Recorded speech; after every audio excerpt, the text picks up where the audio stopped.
right? We come here and we feel that. And then sometimes, I don't know about you, sometimes it's harder to get there, right? It's harder to feel that love for others and love for ourselves. So that's what we want to talk about today on this Mother's Day, is how do we get to love for ourselves and for others when it's difficult to get there? Does that sound good? Yeah, okay. Melissa is going to get us started with love for ourselves. Melissa?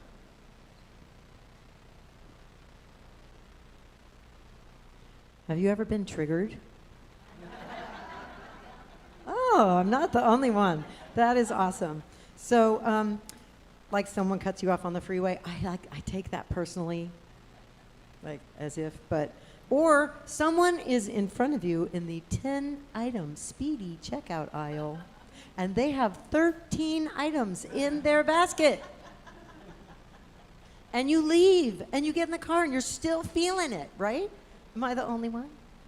So I used to live my life like that.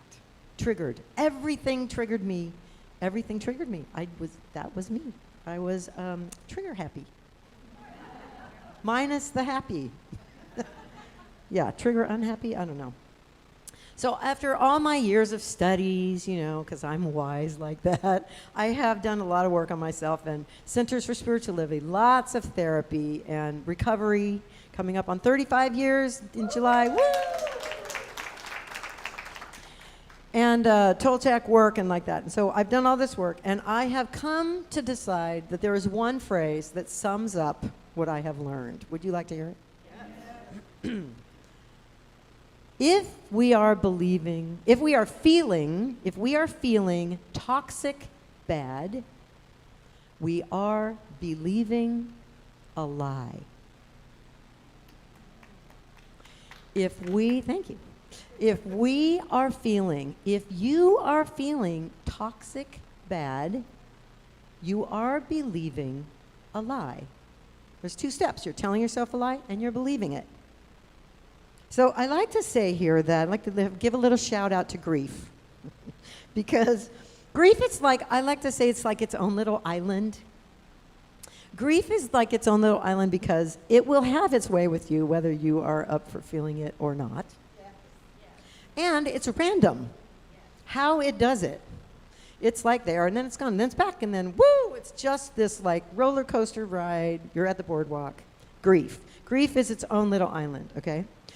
And what I have found for myself is that even in grief, when I really fully surrender and allow all my feelings, I wouldn't say that I would describe it as toxic bad. Got a different flavor, thus its own little island. Okay, but other things, what do we do with that? Like, okay, great, Melissa, you're saying this is really great. I'm believing a lie. Well, that's great. What's the lie?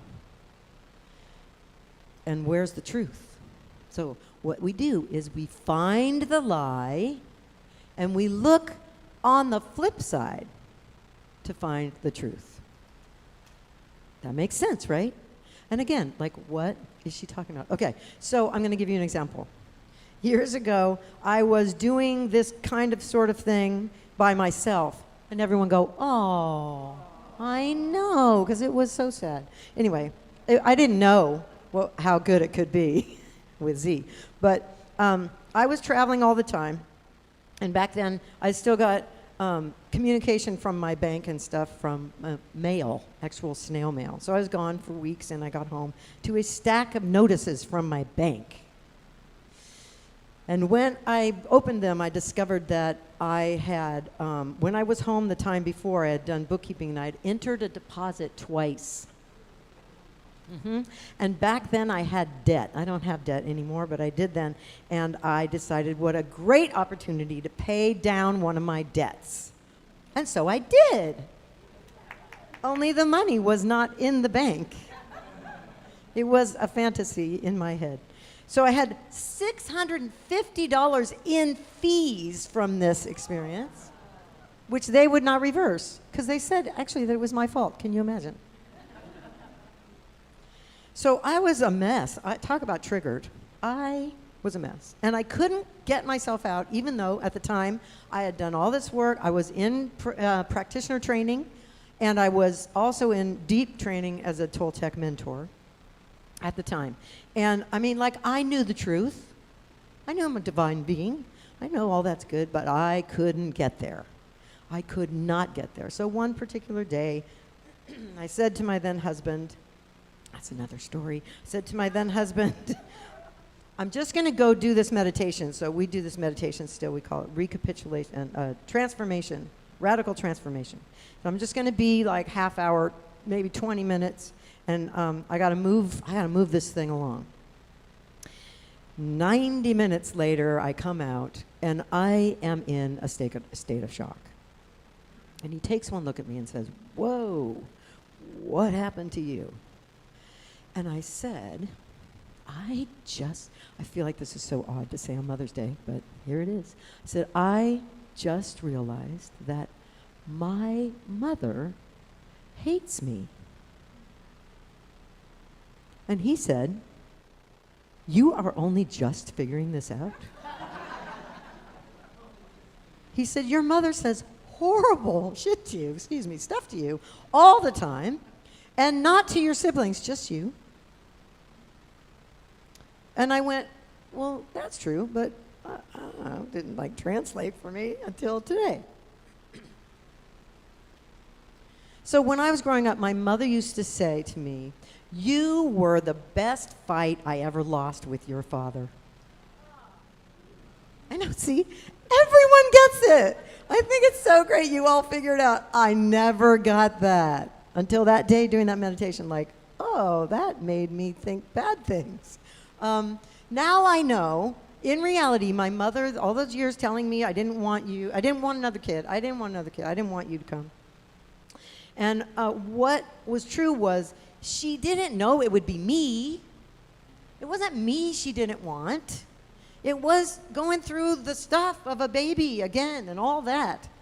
Any of y'all who are mothers, any mothers, grandmothers in here? Mothers, thank you for your service. It is a lot, and she didn't want to do it again.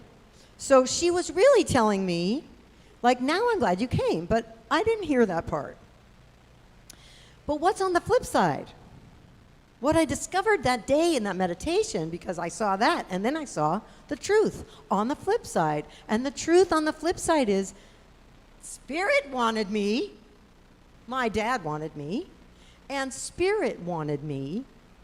And if you are sitting here still breathing, Spirit wants you right now. Every breath we take is the evidence that Spirit wants us here. Us. Take it personally. You. Right? So you can imagine that finding that truth kind of changed my life a little bit. Going from not believing that to believing, actually, I deserve to be here. Because under all the lies, I think it pretty much almost always comes to, I am not worthy, I don't deserve to be here, I'm not enough. So to decide that day to realize, oh, I am enough, I am worthy, and I am deserving, completely changed the trajectory of my life. And now here I am with Z. Yay! The best part. So I have this mantra that I say to myself all the time. I want you to repeat it after me. I stand in unapologetic confidence. I stand in unapologetic confidence. Knowing the truth of my divine nature. Knowing the truth of my divine nature. That is always going to be what you find on the flip side, because that's the truth. That is the truth. That is the love is the only truth. Truth. There's that Verizon guy. Remember the Verizon guy? Can you hear me now? Can you hear me now? Whenever I start to get triggered, like the old days now, I ask myself, can I love me now? Can I love me now? Yes, you can. Yes. More and more today, when I'm triggered into gratitude. I'm triggered into joy. I have So much fun. Thank you, Leah. On Friday, we had so much fun. Just taking me to get a haircut. I mean, it's the little things, but it was like a party. Woo! We had a blast. And I get triggered into happy, and I'm actually trigger happy. So that's our invitation for you today. If you are triggered, look for the lie, check the flip side, find the truth, and become trigger happy. Z.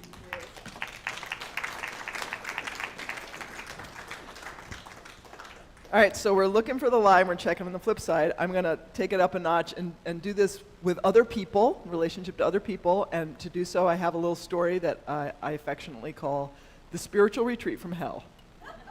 Would you like to hear it? Yes. Okay, so check it out. This was 15 years ago. Melissa and I went to a spiritual retreat, participated in the spiritual retreat. It was held at a hotel, and the first night we all get together and join in a common room to do some opening exercises. I'm feeling a little shy to be there because I didn't know anyone there. I only knew Melissa. And also, I should mention, this was a women's retreat. Now, I am gender rich, whole lot of gender going on. My pronouns are they, them, or she. I mean, they. Shit, I'm so sorry. I mean, just try. That's all I ask. Just try. So I was born into the body of a little girl, but the girl category never really fit, but neither did the boy category. So nowadays, if someone says, "Are you a boy or a girl?" I say, "Yes." Or, "Do I look like I know?" I mean, really, right? And I have known this about myself for decades, right? But there wasn't language. There wasn't room. I am so grateful to the younger generation for articulating, for allowing space for gender to just be so much more than we ever thought it was, right? Yeah. And here I am now, so good with all of it. But 15 years ago, I was still newer to owning my gender and my gender expression. And so at this women's retreat, I was like, do I belong? Like, should I even be here? All this stuff, right? So I was kind of nervous. But at this opening event, I'm like, okay, it seemed fine. Nobody screamed. I mean, women's bathrooms, I've had screaming and not in a good way, So, yeah. So it's okay. I think it's going to be all right. So everyone who is doing this retreat is at the same hotel. So Melissa and I go back to our rooms the first night, and Melissa goes right to sleep. I'm kind of still coming down from everything, so it's taking a while. And then I realize, oh wow, the walls are kind of thin, so I can hear the people in the next room. And I'm hearing them talking, and I'm realizing, oh, it's women's voices. Oh, it sounds like they're from the retreat as I hear them, what they're saying. And then I realized they're talking about me. Yeah. So it's one of them in particular. So this one voice is saying, I don't understand why she has to look like that. And I don't understand why, if she hates men, she has to look like one. Okay.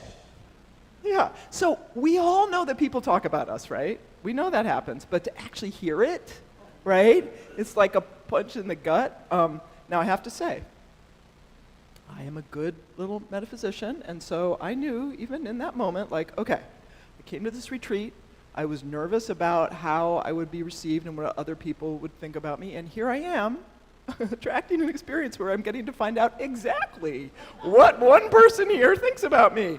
Interesting. And when we understand that our consciousness is creative, it can be tricky sometimes, and sometimes there's a tendency to want to beat ourselves up. I'm sure none of you can relate to this. And we want to ask questions like, how did I create this with my consciousness, right? And it was actually Reverend Grace Lovejoy who said, how can I heal this with my consciousness, right? Yeah. So I didn't know that phrase yet at that point, but I was aware of that, right? Because we all know there are things that have happened to us that have seemed to be the worst thing that could ever happen that end up being the best thing. Do you know what I'm saying, right? So in that moment, I'm like, okay, just stay open. Stay open, stay curious to what's here for you, right? Nevertheless, the next morning, the opening event, I am scanning the room, trying to find that voice, right? Because I knew that voice. That voice was like, in my mind, right? So I knew that voice, and there was a little problem that there were two different women in the room had that voice, which created a little quandary for me, because then I did not know which one to hate. Did I mention that this was a spiritual retreat? Yeah. So, okay then. Yeah. So it wasn't long before I found out exactly who it was, because we were right next door, right? So we had a break. We came back to our rooms from the break, and there she is. And it was one of the two women. So I was able to say, hey, just so you know, like, the walls are kind of thin in between, so we can hear everything you're saying, right?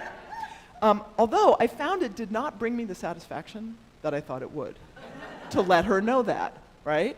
And also, now that I knew who it was, I was able to see and learn some things about her. Like, one, she was a couple decades older than me.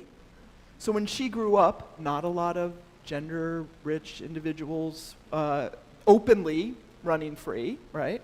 Also, I found out she came from a conservative family, so also not a lot of this, right? Like, not seeing that.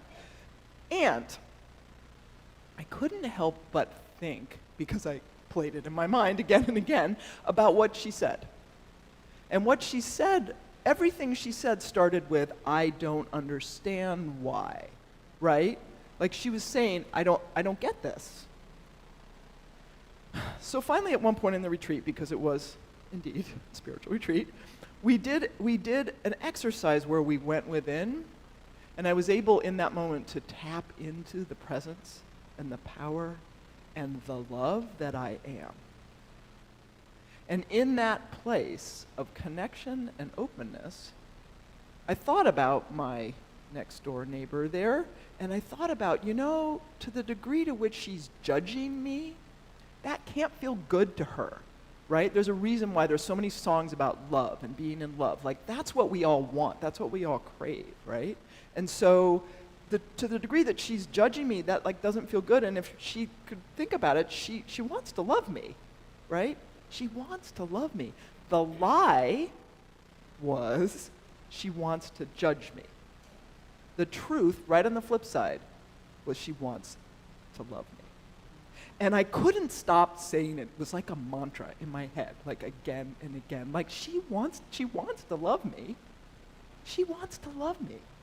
And from that place, it became easy to forgive her. I never had to hash it out with her, right? It was just then it wasn't this forgiveness like, oh, I forgive you, like I'm better than you or whatever. It was just like true forgiveness, like understanding. She wants to love me. And not only that, I wanted to love her because, let's face it, I was being judgy about her being judgy, which made me double judgy, which sounds like a particularly bitter flavor of ice cream or something, I'll have 2 scoops of double judgy, please. Yeah. So I wanted to love her, and I wanted to love me. Because here's the thing, 15 years ago, I still had a lot more unhealed stuff about myself, right? And so if I heard that now, if I had that same experience now and I heard someone in the other room, it might sting a little. It's always weird to hear people talking about you, but I would just be I would much quicker go to, she doesn't get it. She doesn't understand, right? But 15 years ago, no, I had all this stuff, and that incident and all the work that I did on it and my invitation to have love come in and find the lie, find the truth on the flip side, it's one of the reasons I am the gender-rich individual that I am today, right? And in freedom, because of what I went through, exactly. And it is no accident that I got there through spiritual practice, right? Because spiritual practice allows us to find those lies, and it guides us to the flip side. So there's a story that I love about a man who goes to the doctor. And he goes, "Doctor, I hurt all over." And the doctor says, "Well, can you be a little more specific?" And the man says, "Yeah, like right here, oh, my forehead, oh, it hurts so much. And oh yeah, and my, right there, on my, on my elbow, and oh, and my knee, right, ooh, ah.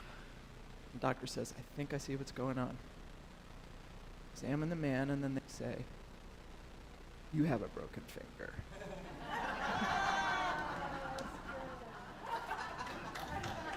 So when we look at life through a fractured lens, everything hurts. But when we get to love, when we look at life through the lens of love, we see the truth, right? We find those lies and we see the truth, and we know that they want to love us. Even if they don't know it yet. They want to love you, even if they don't know it yet. And you want to love them, even if you don't know it yet. And you want to love you, and you know that. You want to love you. Grounded in our spiritual practice, in that truth, we find the lies and we check on the flip side, and love is always on the flip side. Take a breath and release it with a sigh. Let us pray.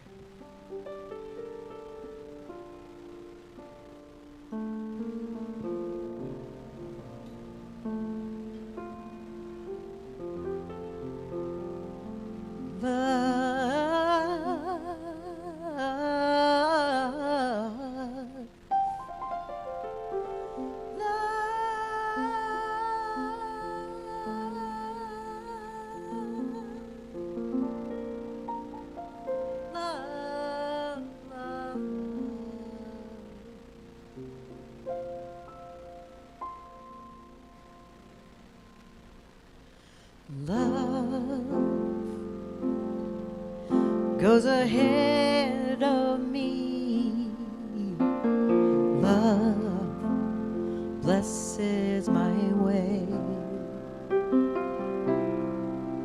With the power of life itself, it goes forth before me, infuses all I do and say.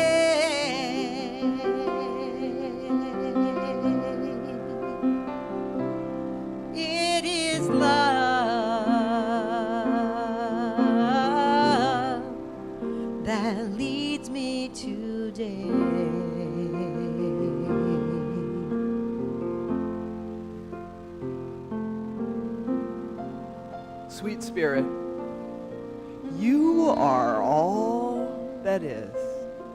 You are life, source, wisdom, understanding, and love. I am this love. Each and every one of us here is this love. Everyone watching at home, we are this infinite, divine, radiant love. And I accept for each and every one of us now that we easily and effortlessly release any lies, any misunderstandings, any misinformation, release it into the nothingness from which it came, and ground ourselves in the truth and that reality that we are love. And as that love saturates and infuses our entire beings, we easily and effortlessly move into knowing the truth that we want to love others, they want to love us, we want to love ourselves. And in that truth and in that knowing, we cannot help but grow more and more in this compassion and understanding on a daily. And as we do, our lives are transformed. The lives of those around us are transformed. And then that transformation moves out to the entire planet, infusing this planet and beyond with the beauty, the simplicity of love. And I am grateful. I'm grateful for this transformation. I'm grateful that we are open to it. I am grateful that we are open to you. and your love, sweet Spirit. And as I release this, knowing it is done, I invite you, if you are in alignment with this prayer, to repeat after me. Amen. Ashe. And so it is. With the power of life itself, it goes forth before me, infuses all I do and say.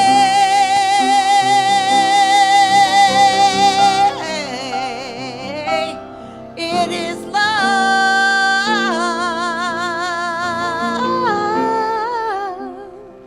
that leads me today. It is love. It is love. It is love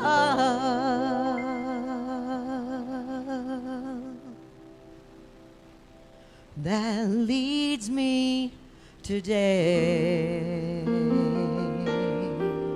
in every